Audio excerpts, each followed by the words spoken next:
2014 में मैं एक कलीसिया अगुवा थी। मैं अपने कर्तव्यों में प्रभावी और थोड़ी अनुभवी भी थी, तो मुझे लगता था कि मैं सत्य समझती हूँ। जब कोई मुद्दा आता तो मैं सत्य के सिद्धांत खोजने के बजाय मनमाने ढंग से काम करती। उस समय कुछ लोगों ने रिपोर्ट की कि 2 कलीसिया के अगुवा बुरी मानवता वाले थे, दूसरों को दबाते और बेबस करते थे। मैंने रिपोर्ट पर विश्वास कर लिया और तथ्यों की जांच किए बिना उनमें से एक अगुवा को बर्खास्त कर दिया, जो व्यावहारिक कार्य में सक्षम था, और गलती से दूसरे अगुवा को निष्कासित कर दिया। इससे दोनों कलीसियाओं के काम काफी प्रभावित हुए। मनमाने ढंग से कर्तव्य करने पर मेरे वरिष्ठ अधिकारियों ने मेरा सख्ती से निपटान किया कि मैंने सत्य के सिद्धांतों की अनदेखी कर अपनी इच्छा से लोगों को बर्खास्त किया। लेकिन मैं खुद को नहीं समझती थी, खुद को सही ठहराने में लगी थी। मुझे लगा सभी अपने कर्तव्य में गलतियां करते हैं। क्योंकि मैं सत्य को नहीं स्वीकारती थी, अक्सर सिद्धांतों के खिलाफ और मनमाने ढंग से काम करती थी। मेरे काम का कोई व्यावहारिक परिणाम भी नहीं मिला, इसलिए मेरे वरिष्ठों ने मुझे बर्खास्त कर दिया। बर्खास्त करने के बाद उन्होंने मुझे कोई और काम नहीं दिया, बल्कि घर पर रहकर आध्यात्मिक चिंतन करने के लिए कहा। उस वक्त मैं परमेश्वर की इच्छा समझ नहीं पाई, नकारात्मक हो गई। मुझे लगा कि मैंने वर्षों तक परमेश्वर में भरोसा किया, पति से दूर हो गई, नौकरी छोड़ दी, बीमारी के बावजूद बखूबी कर्तव्य निभाया। मैं कुछ खास नहीं कर पाई, पर कड़ी मेहनत तो की। बर्खास्त किया जाना वैसे ही काफी बुरा था, लेकिन अब काम करने से भी मना कर दिया। मैंने सिर्फ 2 गलतियां तो की थी। लगा जैसे मेरे साथ ज्यादा ही सख्ती दिखाई गई। जब मैंने देखा जो अगुवा और कार्यकर्ता नहीं थे, वे भी कर्तव्य निभा रहे थे, जबकि मैं अगुवा रह चुकी थी, पर मुझे कोई काम नहीं दिया गया। मुझे लगा, ऐसा लगता है कि मैं अगुवा नहीं बन सकती। एक अगुवा होने के लिए उच्च मानक और कठोर अपेक्षाएं हैं। थोड़ी सी भी लापरवाही करने पर परमेश्वर में विश्वास का जीवन समाप्त हो सकता है। फिर आपके पास अच्छा अंत और मंजिल कैसे हो सकता है? भविष्य में चाहे जो हो जाए, मैं दोबारा अगुवा नहीं बनूंगी। उसके बाद वर्षों तक मैं कलीसिया में पाठ्य सामग्री का काम करती रही। अगुवा या कार्यकर्ता का चुनाव लड़ने के कई मौके आए, लेकिन मैं हमेशा भाग लेने से बचती रही।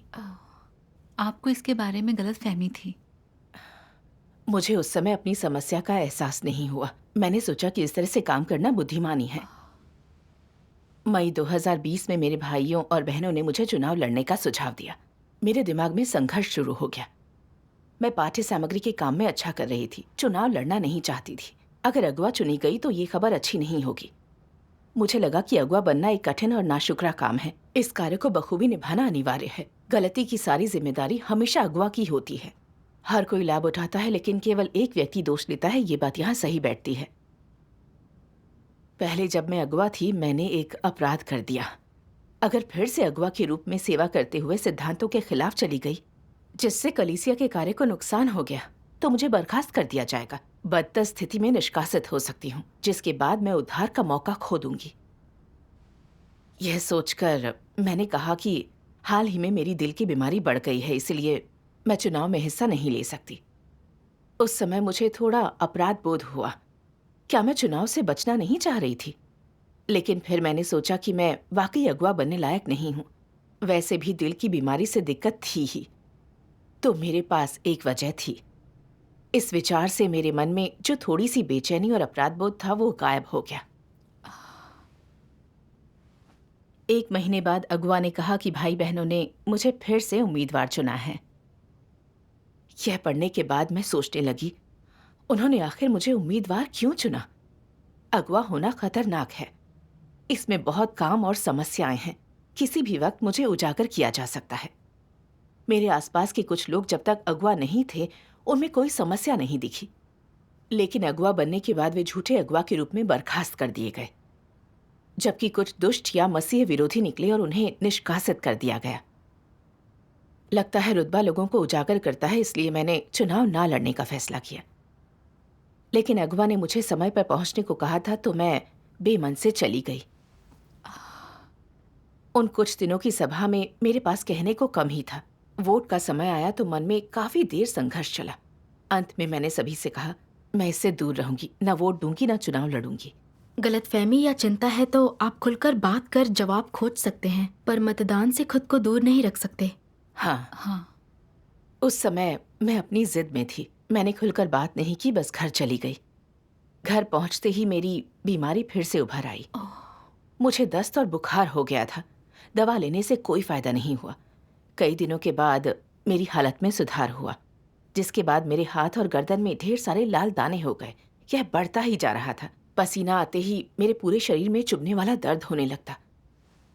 कुछ दिनों के बाद मैं इन बीमारियों से पूरी तरह पस्त हो चुकी थी। मुझे एहसास हुआ कि ये बीमारी संयोग नहीं, परमेश्वर का अनुशासन था। लेकिन मुझे मालूम नहीं था कि मनन कैसे किया जाए। मैंने परमेश्वर से प्रार्थना कर मार्गदर्शन करने के लिए कहा, ताकि खुद को जानकर सबक सीख सकूं। बाद में जब मेरे अगुआ को पता चला कि मैं बीमार हूं, उसने मुझे चुनाव के प्रति अपने रवैये पर मनन करने को कहा और परमेश्वर के वचन का एक अंश ढूंढ कर दिया।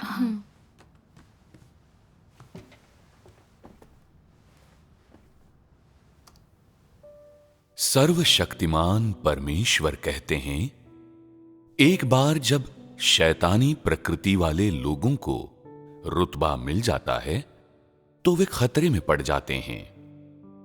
तो क्या किया जाना चाहिए? क्या उनके पास कोई मार्ग नहीं है जिस पर वे चल सकें? क्या इस तथ्य को बदला नहीं जा सकता? मुझे बताओ, जैसे ही भ्रष्ट लोगों को रुतबा हासिल होता है, चाहे वे कोई भी हों, तो क्या वे मसीह विरोधी बन जाते हैं? क्या ये परम सत्य है? अगर वे सत्य की खोज नहीं करते हैं तो वे मसीह विरोधी बन जाएंगे, लेकिन अगर वे सत्य की खोज करते हैं तो वे मसीह विरोधी नहीं बनेंगे। ये पूरी तरह से सही है।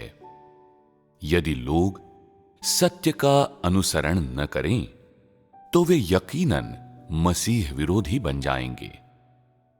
तो क्या जो लोग मसीह विरोधी मार्ग पर चलते हैं, क्या वे ऐसा रुतबे के कारण करते हैं? नहीं, वे ऐसा मुख्यतः सत्य से प्रेम न होने के कारण करते हैं, क्योंकि वे लोग सही नहीं होते। लोगों के पास रुतबा हो या न हो, जो सत्य का अनुसरण नहीं करते, वे मसीह विरोधी मार्ग पर चलते हैं।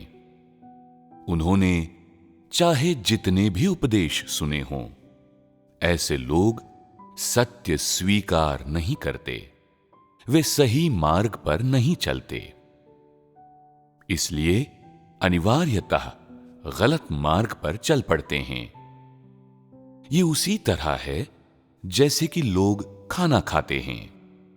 कुछ लोग ऐसा खाना नहीं खाते जो उनके शरीर को पोषण दे सके और उनके सामान्य जीवन को बनाए रख सके, बल्कि वे ऐसी चीजों का सेवन करते हैं जो उन्हें नुकसान पहुंचाती हैं। अंत में वे खुद ही अपने पांव पर कुल्हाड़ी मार लेते हैं। क्या लोग इस विकल्प को खुद ही नहीं चुनते हैं? निष्कासित किए जाने के बाद कुछ अगुआ और कर्मी ये कहकर धारणाएं फैलाते हैं, अगुआ मत बनना और रुतबा हासिल मत करना। रुतबा मिलते ही लोग मुसीबत में पड़ जाते हैं और परमेश्वर उन्हें उजागर कर देता है। उजागर होने के बाद वे लोग साधारण विश्वासी की पात्रता भी नहीं रखते और उन्हें फिर किसी भी तरह का आशीर्वाद नहीं मिलता। वे लोग किस तरह की बातें करते हैं? ज्यादा से ज्यादा ये परमेश्वर के बारे में गलतफहमी दर्शाती है। ये ईश निंदा है। यदि तुम सही मार्ग पर नहीं चलते, सत्य का अनुशीलन नहीं करते और परमेश्वर का अनुसरण नहीं करते, बल्कि मसीह विरोधियों के मार्ग पर चलकर पौलुस के मार्ग पर पहुंच जाते हो, तो अंततः तुम्हारा वही हश्र होता है, वही अंत होता है जो पौलुस का हुआ। फिर भी परमेश्वर को दोष देते हो, परमेश्वर को अधार्मिक कहते हो। तो क्या तुम मसीह विरोधी होने की असली वस्तु नहीं हो, ऐसे व्यवहार को धिक्कार है। जब लोगों को सत्य की समझ नहीं होती तो वे अपनी धारणाओं और कल्पनाओं के अनुसार जीते हैं। अक्सर परमेश्वर को गलत समझ बैठते हैं। उन्हें लगता है कि परमेश्वर के कार्य उनकी धारणाओं के विपरीत हैं और इस कारण उनमें नकारात्मक भावनाएं पैदा हो जाती हैं। इसकी वजह है लोगों में भ्रष्ट स्वभाव का होना। वे नकारात्मक और द्वेषपूर्ण बातें इसलिए करते हैं क्योंकि उनका विश्वास बहुत ही तुच्छ होता है। उनका आध्यात्मिक कद बहुत छोटा है और सत्य की उनकी समझ बहुत कम होती है। ये सारी बातें क्षमा योग्य हैं। परमेश्वर इन बातों को याद नहीं रखता।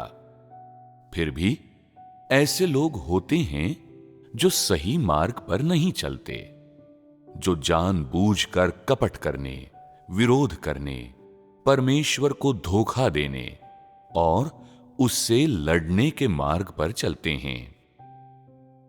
इन लोगों को अंततः परमेश्वर द्वारा दंडित और शापित किया जाता है। वे तबाही और विनाश में जा गिरते हैं। वे इस मुकाम तक कैसे पहुंचते हैं? क्योंकि उन्होंने कभी चिंतन नहीं किया, स्वयं को नहीं जाना। वे सत्य बिल्कुल नहीं स्वीकारते, लापरवाह और दुराग्रही होते हैं। हठपूर्वक पश्चाताप करने से इनकार करते हैं। उजागर होकर निकाले जाने पर ये कहकर परमेश्वर के बारे में शिकायत करते हैं कि परमेश्वर धार्मिक नहीं है। क्या ऐसे लोगों को बचाया जा सकता है? नहीं। नहीं बचाया जा सकता। तो क्या जिसे भी निकाल दिया जाता है उसका उद्धार नहीं हो सकता? ये तो नहीं कहा जा सकता है कि उसे कभी छुटकारा नहीं मिल सकता। ऐसे लोग होते हैं जिन्हें सत्य की बहुत कम समझ होती है। वे युवा और अनुभवहीन होते हैं जो अगुआ या कर्मी बनकर रुतबा पा लेने के बाद अपने भ्रष्ट स्वभाव के निर्देशन में होते हैं। वे रुतबे के पीछे भागते हैं और इस रुतबे का आनंद लेते हैं और स्वाभाविक रूप से मसीह विरोधी मार्ग पर चलने लगते हैं। यदि उजागर और न्याय किए जाने के बाद वे आत्मचिंतन कर पाते हैं, सच्चा पश्चाताप कर पाते हैं, नीनवे के लोगों की तरह दुष्टता त्याग कर पहले की तरह बुराई के मार्ग पर चलना बंद कर देते हैं, तो उनके पास अभी भी बचाए जाने का अवसर होता है। लेकिन ऐसे अवसर की शर्तें क्या होती हैं? उजागर किए जाने और पहचाने जाने के बाद वे सच्चा पश्चाताप करते हैं, सत्य स्वीकार पाते हैं। इसका अर्थ है कि उनके लिए अभी भी आशा की किरण है। यदि वे आत्मचिंतन नहीं करते, न ही सच्चा पश्चाताप करने का उनका कोई इरादा है, तो उन्हें पूरी तरह निष्कासित कर दिया जाएगा। आमीन। इसे पढ़ने के बाद अगवा ने मुझे याद दिलाया, आपको लगता है एक अगवा का उजागर या बहिष्कृत किया जाना, हटाया जाना आसान है? क्या यह नजरिया सही है? किसी का बहिष्कृत किया जाना इस बात पर निर्भर करता है कि क्या वे सत्य का अनुसरण करते हैं और वे किस मार्ग पर चल रहे हैं। इससे फर्क नहीं पड़ता कि वे अगवा हैं या नहीं। सही है। यदि कोई व्यक्ति अगवा होकर सत्य का अनुसरण नहीं करता, कलीसिया के काम में बाधा डालता है, पश्चाताप नहीं करता, तो वह निश्चित तौर से बहिष्कृत किया जाएगा। वहीं दूसरी तरफ कुछ लोग भले ही अपने कार्यों में गलती करते हैं, लेकिन अगर वे सत्य स्वीकार कर उस पर चिंतन और पश्चाताप कर सकते हैं, तो परमेश्वर उन्हें अवसर देगा। अगर उनके पास कम क्षमता है, अगुआ बनने के योग्य नहीं है, तो उन्हें उनकी क्षमता के अनुसार कोई और उपयुक्त काम दे दिया जाएगा। हाँ। परमेश्वर के घर में जितने भी अगुआ हैं, उनमें से कुछ क्यों सत्य जल्दी समझ जाते हैं, कर्तव्य बेहतर ढंग से निभाते हैं? क्यों कुछ लोग बुरे काम करते हैं, फिर झूठे अगुआ और मसीह विरोधी के रूप में उजागर और बहिष्कृत होते हैं? क्या उनकी विफलताओं का उनके अगुआ होने से कोई लेना देना नहीं है? साथ ही परमेश्वर के घर ने बहुत से कुकर्मियों को बहिष्कृत किया है, जिनमें से ज्यादातर अगुआ नहीं थे। उन्हें इसलिए बहिष्कृत किया गया क्योंकि उन्हें सत्य से नफरत थी, निरंकुशता से कर्तव्य निभाते थे, गड़बड़ी और व्यवधान पैदा करते थे। हाँ। क्या इन सब बातों का अगुआ होने से कोई लेना देना है? नहीं। उस वक्त मैं इन बातों से थोड़ी प्रेरित हुई। सही है, ऐसा नहीं है कि सभी अगुआ रुतबा मिलने के बाद उजागर और बहिष्कृत कर दिए जाते हैं। ऐसा तब होता है जब वे रुतबा पाने के बाद सही रास्ते पर नहीं चलते, सत्य का अनुसरण नहीं करते, केवल रुतबे का लाभ चाहते हैं, मनमाने ढंग से निरंकुशता करते हैं, गड़बड़ी पैदा करते हैं, तो वे मसीह विरोधी बन जाते और बहिष्कृत किए जाते हैं। सही है। मैंने भाई वू के बारे में सोचा, जो कुछ समय पहले बर्खास्त हुआ था। एक अगुआ के रूप में वह अभिमानी था, हमेशा दिखावा करता था, अपने सहयोगियों को नीचा दिखाकर अलग करता था। इससे उसके साथी विवश महसूस करते और कर्तव्य नहीं निभा पाते थे। उसके अगुआओं ने कई बार उसके साथ सहभागिता की, लेकिन वह नहीं बदला। उसके बाद ही उसे बर्खास्त किया गया।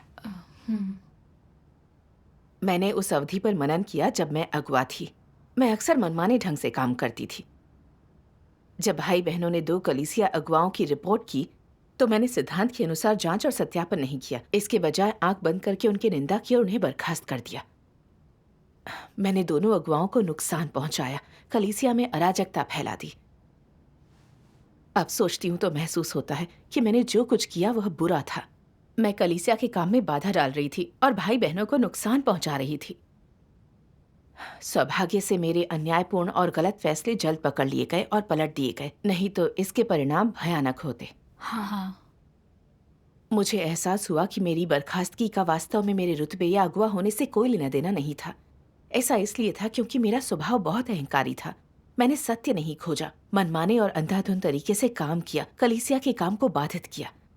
जब मुझे हटाया गया तब भी मैंने आत्मचिंतन नहीं किया, इस कारण मुझे बर्खास्त कर दिया गया।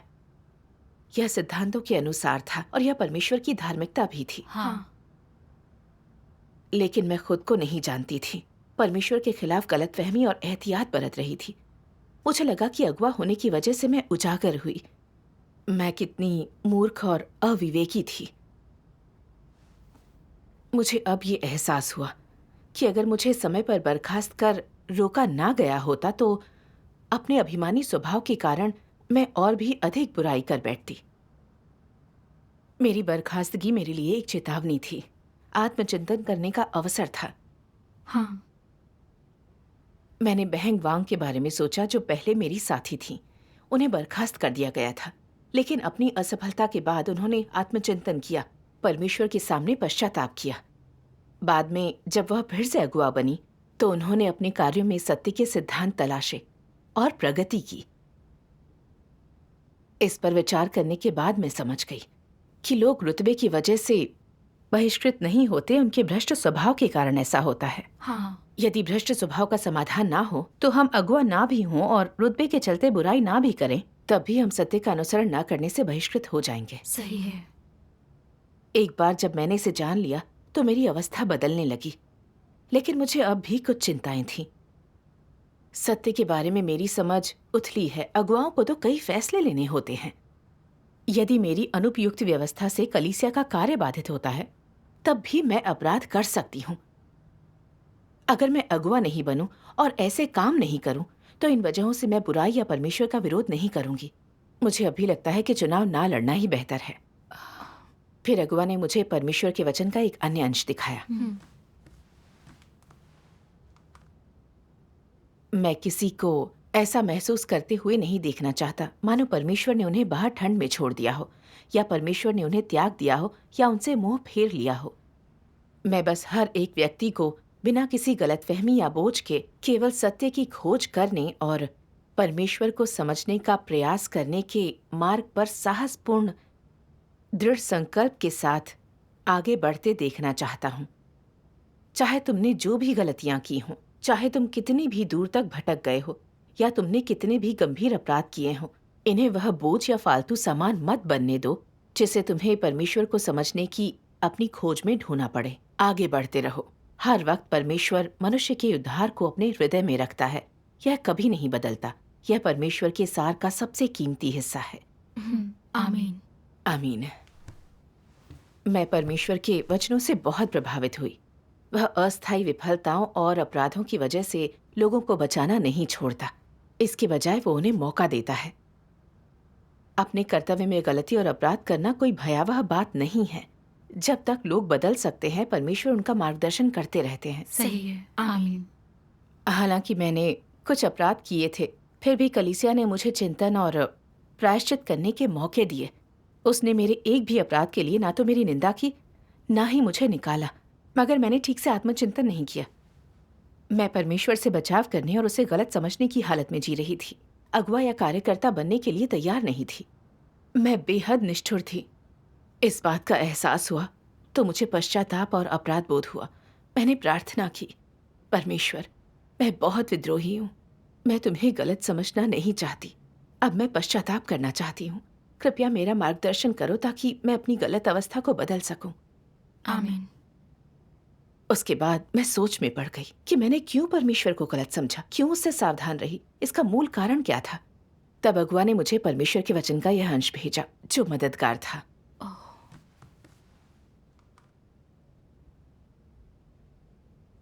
यदि तुम धोखेबाज हो तो तुम सभी लोगों और मामलों के प्रति सतर्क और शंकित रहोगे, और इस प्रकार मुझ में तुम्हारा विश्वास संदेह की नींव पर निर्मित होगा। मैं इस तरह के विश्वास को कभी स्वीकार नहीं कर सकता।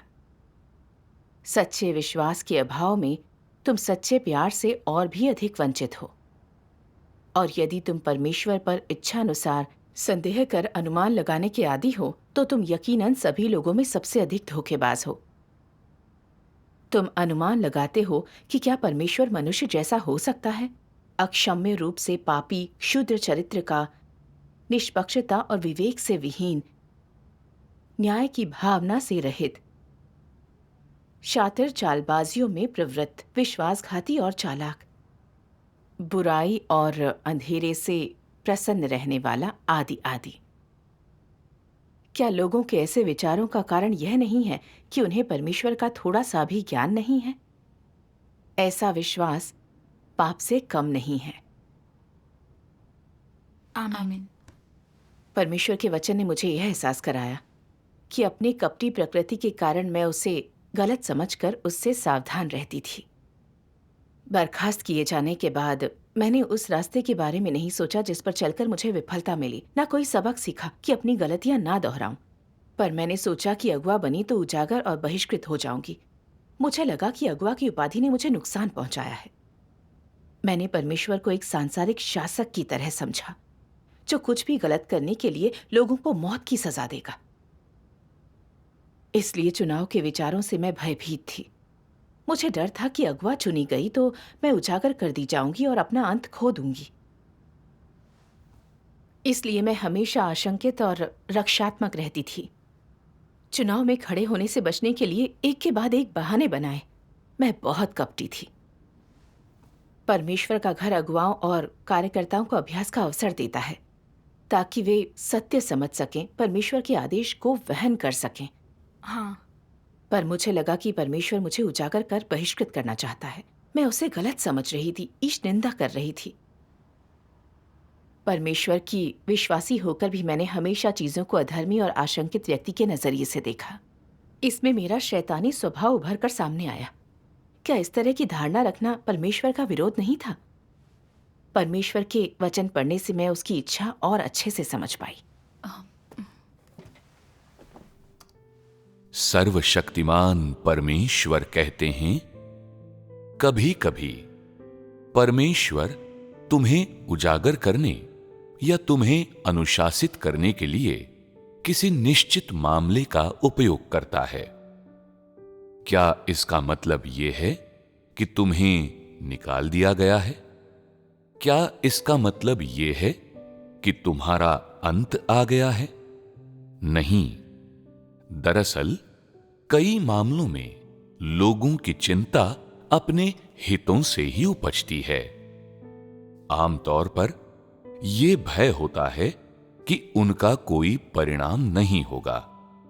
वो मन ही मन सोचता है, अगर परमेश्वर मुझे उजागर कर देता है, निकाल देता है और नकार देता है तो क्या फर्क पड़ता है। ये तुम्हारे द्वारा परमेश्वर को गलत समझना है। ये केवल तुम्हारे अपने विचार हैं। तुम्हें पता लगाना होगा कि परमेश्वर का इरादा क्या है। परमेश्वर लोगों को निकालने के लिए उजागर नहीं करता।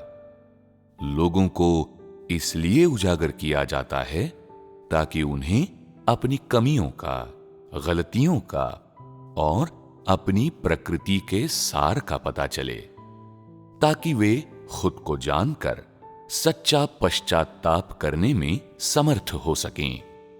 इस तरह लोगों को उजागर इसलिए किया जाता है ताकि वे अपने जीवन में विकास कर सकें। अच्छी समझ के बिना लोग परमेश्वर की गलत व्याख्या करके नकारात्मक और कमजोर हो सकते हैं। वे बुरी तरह निराश भी हो सकते हैं।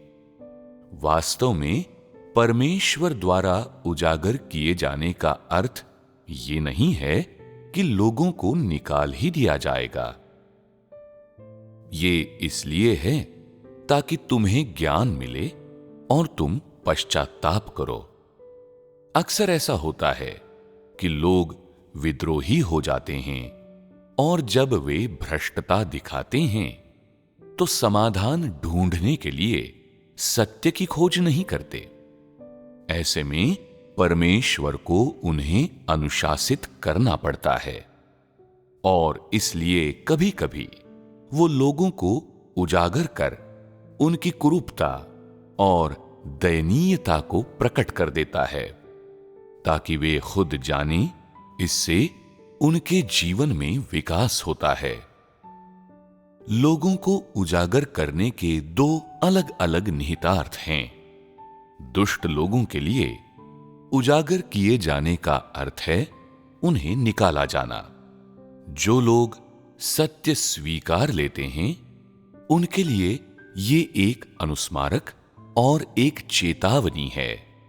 उन्हें आत्मचिंतन करने और अपनी वास्तविक स्थिति को देखने के लिए मजबूर किया जाता, ताकि वे पथभ्रष्ट और लापरवाह न रहें, क्योंकि अगर उनका रवैया वैसा ही रहा तो ये खतरनाक होगा।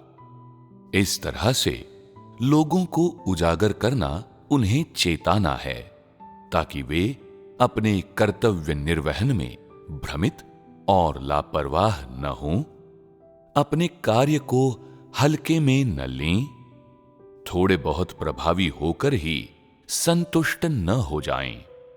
ये न सोचने लगें कि उन्होंने अपना काम एक स्वीकार्य मानक तक पूरा कर लिया है, जबकि सच्चाई ये है कि परमेश्वर की अपेक्षाओं के अनुसार मापने पर वे मानक से बहुत दूर होते हैं। फिर भी उनमें दंभ और आत्मसंतुष्टि का भाव होता है और सोचते हैं कि वे ठीक ठाक कर रहे हैं। ऐसी परिस्थितियों में परमेश्वर लोगों को अनुशासित करता है, उन्हें सावधान कर चेतावनी देता है। कभी-कभी परमेश्वर उनकी कुरूपता उजागर करता है, जो कि स्पष्ट रूप से उनके लिए एक चेतावनी होती है। ऐसे में तुम्हें आत्मचिंतन करना चाहिए। इस तरह से अपने कर्तव्य का पालन करना ठीक नहीं है। इसमें विद्रोह शामिल होता है, बहुत अधिक नकारात्मकता होती है, बिल्कुल अनमना होता है। यदि तुम पश्चाताप नहीं करते हो तो तुम्हें दंडित किया जाएगा।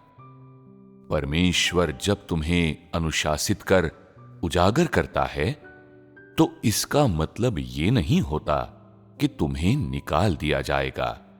इस बात को सही ढंग से समझा जाना चाहिए। आमीन। परमेश्वर लोगों को उजागर करता है, उन्हें अनुशासित करता है ताकि पश्चाताप कर हम अपने में बदलाव लाएं। ये परमेश्वर का उद्धार है। सही है। नहीं तो हम सब खुद को किस प्रकार जान पाएंगे? बिल्कुल। परमेश्वर के वचन पढ़कर मैं बहुत द्रवित हुई। मुझे शर्म आई और खुद को दोषी महसूस किया। जब मैंने काट छांट, निपटान और असफलता का सामना किया, उसमें मैंने लोगों को बचाने के परमेश्वर के नेक इरादे नहीं देखे। मैं शैतान की इन भ्रांतियों और झूठ से चिपकी रही, जैसे जो जितना बड़ा होता है उतनी ही जोर से गिरता है और शीर्ष पर अकेलापन होता है। मैंने सोचा था अगवा होना दुनिया में अधिकारी होने जैसा है। मेरा पद जितना ऊंचा होगा, मेरे उजागर और बहिष्कृत होने का जोखिम उतना ही अधिक होगा। इन वर्षों में मैंने परमेश्वर को गलत समझा और उसके प्रति आशंकित रही। इस वजह से मेरा हृदय परमेश्वर के प्रति बंद रहा।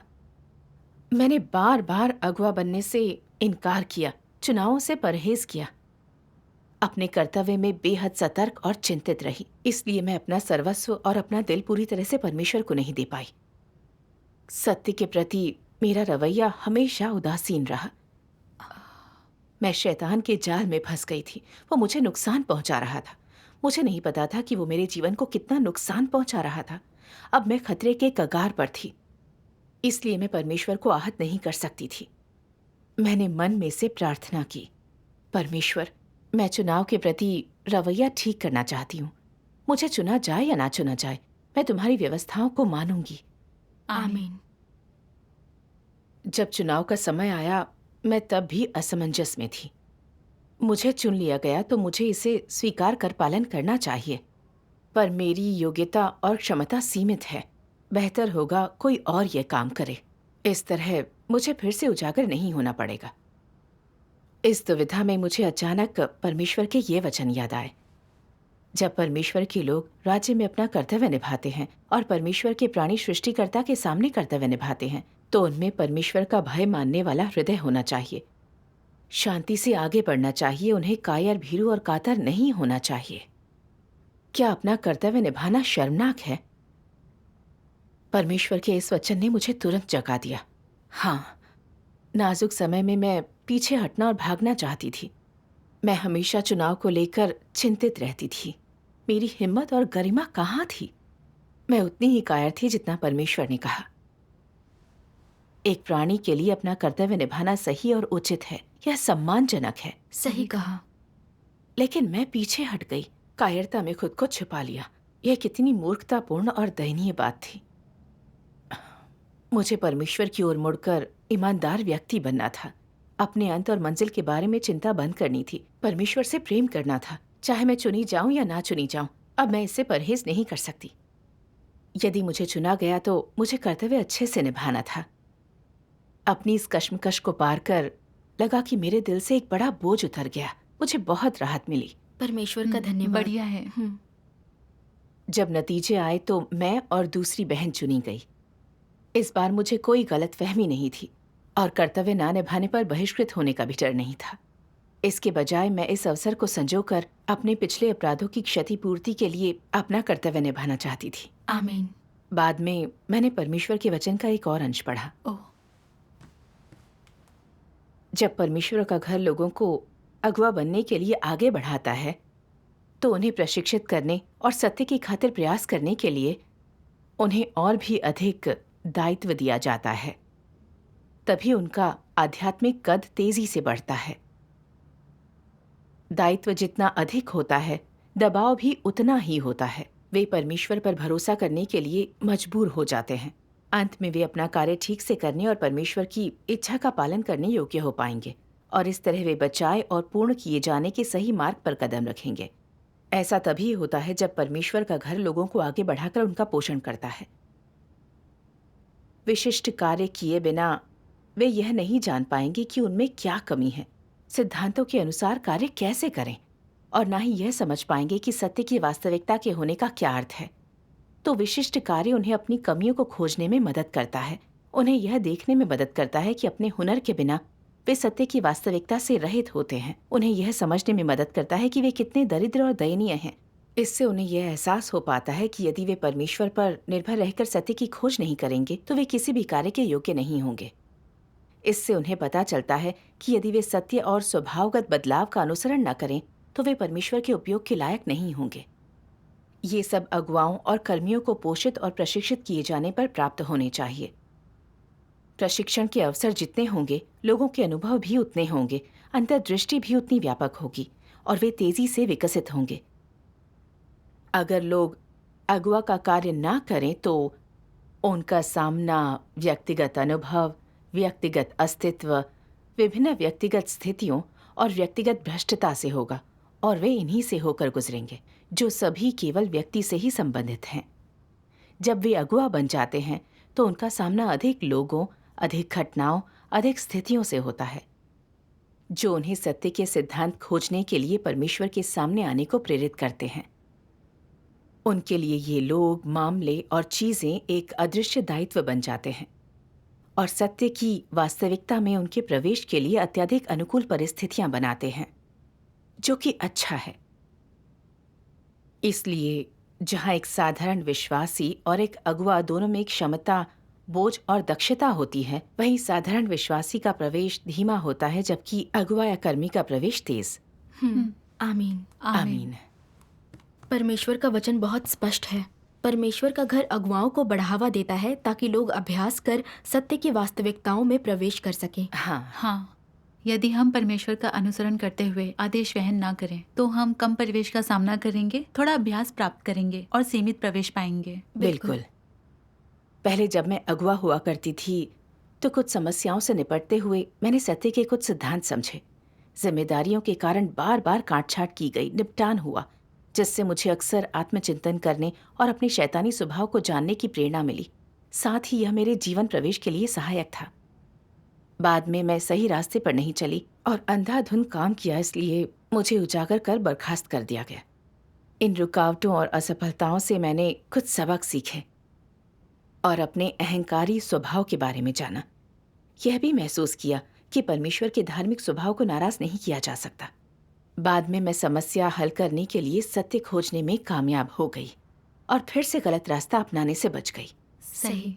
मैंने देखा कि जब तक अगुवा और कार्यकर्ता सत्य स्वीकार करते हैं, सही रास्ते पर चलते हैं, उन्हें ज्यादा अभ्यास और पूर्णता मिलती है। आमीन। हाँ। परमेश्वर के वचन के एक अंश ने मुझे इसे अमल में लाने का तरीका दिखाया। क्या तुम लोग मसीह विरोधी मार्ग पर चलने से डरते हो? हाँ। क्या डर अपने आप में उपयोगी है? नहीं, अकेले डर से समस्या का समाधान नहीं होगा। डरना एक सामान्य बात है। मन में भय का होना सिद्ध करता है कि व्यक्ति सत्य से प्रेम करता है, सत्य के लिए प्रयास करने और उसका अनुसरण करने को तैयार है। यदि तुम्हारे मन में भय है तो तुम्हें सत्य की खोज कर उसके अभ्यास का मार्ग ढूंढना चाहिए। इसकी शुरुआत लोगों से सहयोग करने से सीखनी चाहिए। यदि कोई समस्या आए तो उसे संगति और चर्चा से हल करो ताकि सभी सिद्धांत जाने, साथ ही समाधान के विशिष्ट तर्क और उसकी योजना जाने। क्या यह तुम्हें तानाशाह बनने से नहीं रोकता? साथ ही अगर तुम्हारे पास परमेश्वर से डरने वाला दिल है तो तुम स्वाभाविक रूप से परमेश्वर की जांच पड़ताल पाने में सक्षम होगे। पर तुम्हें परमेश्वर के चुने हुए लोगों की निगरानी को स्वीकार करना भी सीखना होगा, जिसके लिए तुम में सहिष्णुता और स्वीकृति होनी जरूरी है। पर्यवेक्षण को स्वीकार करना निश्चित रूप से आवश्यक है, लेकिन मुख्य है प्रार्थना और परमेश्वर पर भरोसा करना, निरंतर आत्मचिंतन करना। खासकर जब तुम गलत मार्ग पर चल पड़े हो या तुम तानाशाही से कार्रवाई करने वाले हो और आसपास का कोई व्यक्ति इस बात का उल्लेख कर तुम्हें सचेत कर दे, तो तुम्हें इसे स्वीकार कर तुरंत आत्मचिंतन करना चाहिए और अपनी गलती को सुधारना चाहिए। इससे तुम मसीह विरोधी मार्ग पर चलने से बच जाओगे। अगर कोई इस तरह तुम्हारी मदद कर तुम्हें सचेत कर रहा है तो क्या अनजाने में ही तुम्हें संरक्षित नहीं किया जा रहा है? यही तुम्हारा संरक्षण है। आमीन। इसने गलत रास्ते से बचने के लिए अभ्यास के सिद्धांत बताए, जो यह है कि हमें हर हाल में सत्य खोजना चाहिए, भाई बहनों के साथ चर्चा कर सहयोग करना चाहिए, सत्य के सिद्धांत अनुसार कर्तव्य करना चाहिए। हमें अपने अभिमानी स्वभाव के कारण मनमानी नहीं करनी चाहिए। बल्कि अपने कर्तव्यों में भाई बहनों की निगरानी को स्वीकार करना चाहिए। सही कहा। यदि आप मसीह विरोधी मार्ग को अपनाने और उजागर होने से डरेंगे तो आप समस्याओं का समाधान नहीं कर पाएंगे, सत्य पाने के अवसर को बर्बाद कर देंगे। यह खाना अटकने के डर से भूखा मरना है। मैंने अपनी पिछली असफलताओं से सबक सीखा और कर्तव्य के प्रति मेरा रवैया बेहतर हो गया। मैं सभी के साथ हर मुद्दे पर चर्चा करती और उनके साथ मिलकर अच्छे से काम कर पाई। हमने साथ में सत्य के सिद्धांत खोजे। कुछ समय बीतने के बाद मैंने परमेश्वर का मार्गदर्शन पाया और कुछ परिणाम भी मिले। हाँ, परमेश्वर का धन्यवाद। यह अनुभव मुझे अपने भ्रष्ट स्वभाव पर चिंतन मनन करने दिया ताकि मैं उसकी इच्छा समझ सकूं और उसे गलत समझना बंद कर दूं और संतोषपूर्वक अपना कर्तव्य निभा सकूं। आमीन।